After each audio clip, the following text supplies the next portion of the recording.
special report. New allegations of sexual misconduct rock Trump campaign. Battered by sordid new accusations of sexual misbehavior, Donald Trump fought back in never more remarkable fashion Friday, acting out one woman's allegation on stage and suggesting another was not attractive enough to merit his attention. He defiantly denied a week's worth of accusations that have all but consumed his presidential bid just over 3 weeks before the election. "She would not be my first choice, that I can tell you," Trump said of one woman in a rambling attack on his female accusers as he campaigned in battleground North Carolina. The New York businessman said his staff wanted him to avoid the topic altogether but that he couldn't resist defending himself. He blamed a growing story on his Democratic opponent Hillary Clinton and an international media conspiracy, describing his female accusers as sick people seeking fame or money. "The only thing I can say is hopefully, our patriotic movement will overcome this terrible deception," he declared. Trump assailed the New York Times in particular, noting its connection to Mexican billionaire Carlos Slim, who is a major shareholder in the media company. Spokesman Arturo Elias Ayub later said Slim doesn't know Trump at all and is not the least bit interested in his personal life. Trump's running mate, Indiana Governor Mike Pence, promised Friday morning the campaign would soon release evidence against the woman that would show Trump's innocence. More than 12 hours later, the Trump campaign released a statement in which an accuser's cousin said he was shocked and bewildered by her account.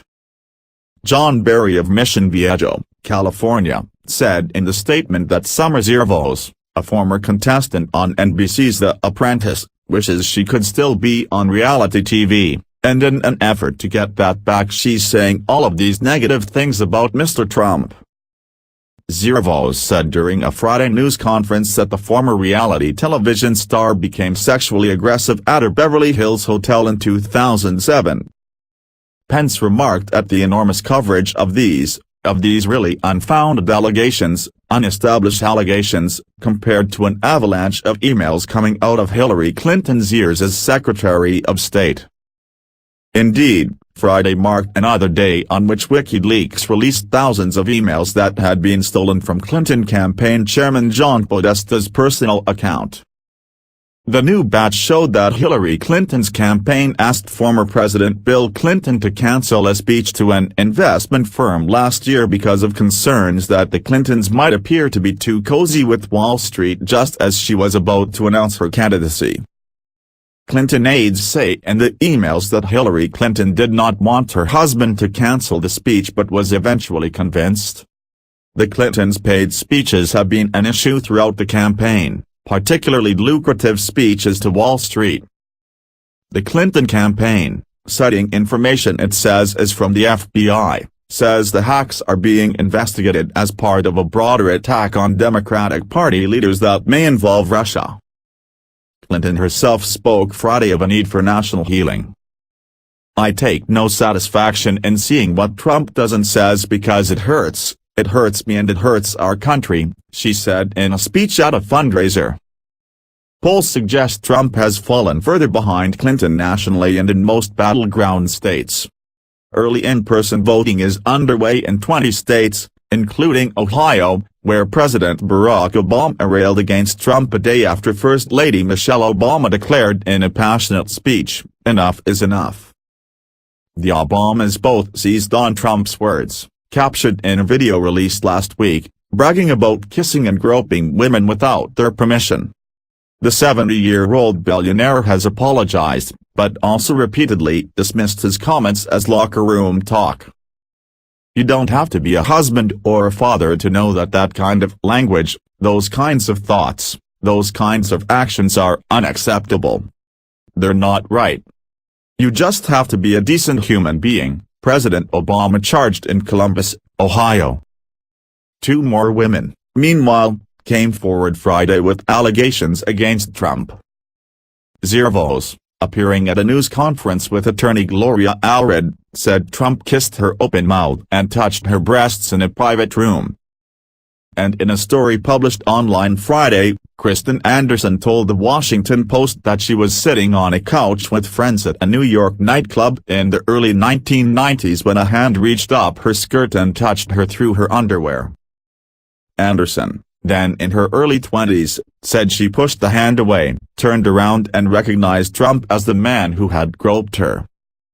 Trump mocked Anderson's claim on stage as he campaigned in North Carolina, pausing to reach out his hand to touch an imaginary woman, as his accuser described. "I just heard this one. It's like unbelievable," he said.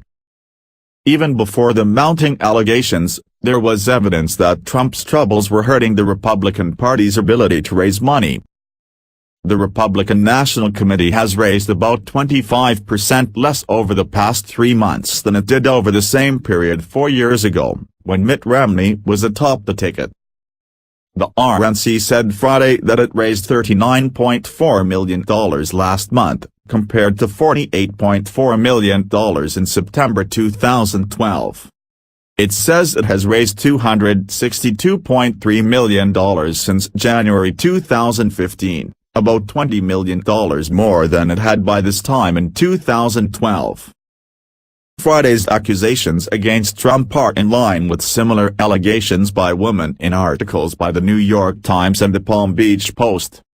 Separately, a People magazine reporter offered a first-person account accusing Trump of attacking her in 2005 while she was in Florida to interview him and his pregnant wife.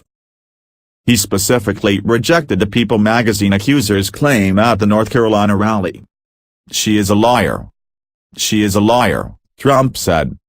"These people are sick." Meanwhile, House Speaker Paul Ryan delivered a high-profile speech on Friday criticizing Clinton and promoting Republicans in next month's elections.